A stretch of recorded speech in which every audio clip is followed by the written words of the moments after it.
Hello guys, তোমরা কেমন আছো? সবাই বলো, তোমরা আশা করি ভালো আছো। আমিও অনেক ভালো আছি। ওয়েলকাম টু মাই বলো রিঙ্কু মণ্ডল। ব্লগটা দেখবা ভালো করে। আমি আজকে কিচেনে রান্না করছি। এই রান্নার ভিডিও দেখার তোমাদের ভালো লাগলে লাইক কমেন্ট সাবস্ক্রাইব করে দিও। ঠিক আছে বন্ধুরা, তো দেখতে থাকো তোমরা লাইভটা, বলো ভিডিওটা দেখতে থাকো তোমরা। নিয়েছি কেটে বন্ধুরা পনির আমি ভেজে নিয়েছি, কেননা পনির আমাকে কাটে খেতে ভালো লাগে না। পনিরটা ভেজে নিয়েছি, আশা করি ভালো লাগবে লাইভটা তোমাদের ভিডিওটা।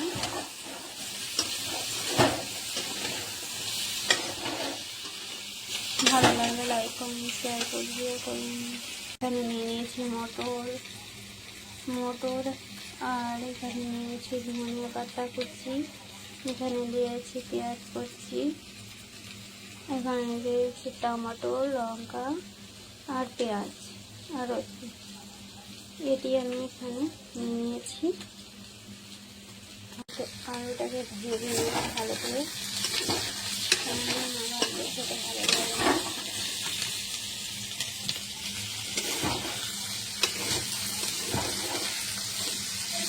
আলুটাকে ভেজে নেব,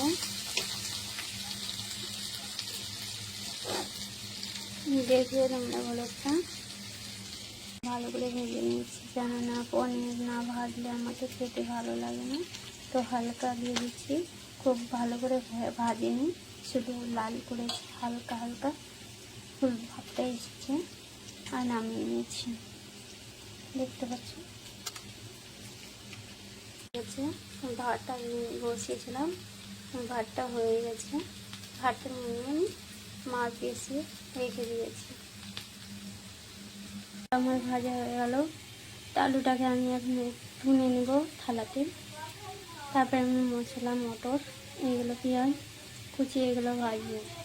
লঙ্কা, পেঁয়াজ তিনটাই আমি এখন ভেজে নিচ্ছি। মশলা ডালবো,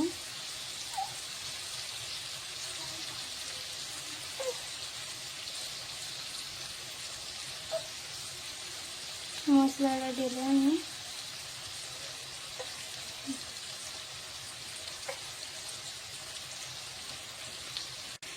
লাল লাল করে আমি ভেজে নেবো হালকা পেঁয়াজটিকে। পেঁয়াজ আর মটর ভাজা হয়ে গেছে, তা আমি এখন মশলা ঢেলে দেবো। দেখতে থাকো মশলা ডালা পাবো। বন্ধুরা, আমি আলু মশলা সব ঢেলে দিলাম। আলুটা সেদ্ধ হয়ে যাবে মশলাতে দিলে। আলুটা দেখলাম, তোমরা এরকম করে রান্না করো, আমি তো জানি না, অনেক রকম রান্না করে।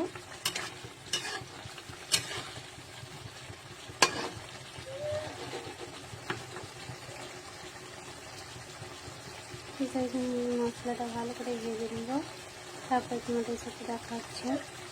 মশলাটা অনেকটা জল কমে গেছে, প্রথম থেকে অনেকটা জল কমে গেছে।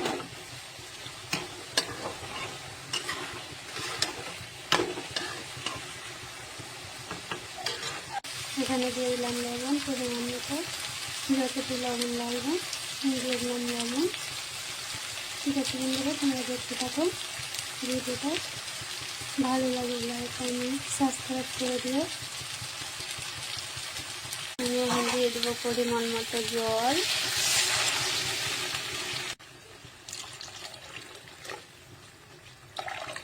এতটাকে হয়ে যাবে না, জলে বেশি দরকার নেই।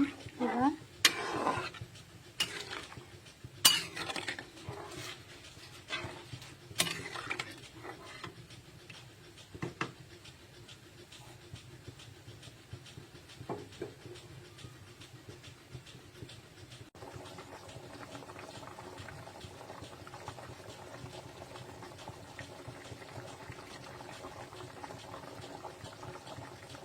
এখানে দিয়ে দেবো কেটে রাখা ধনিয়া পাতা,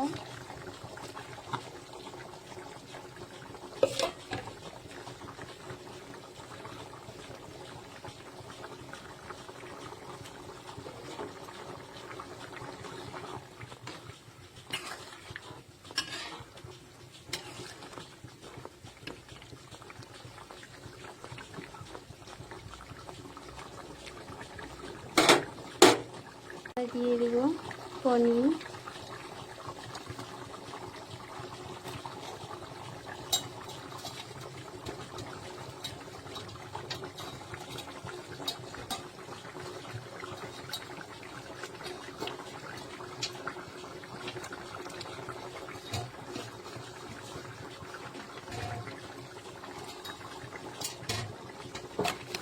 মোটামুটি আমার তরকারি বনে গেছে।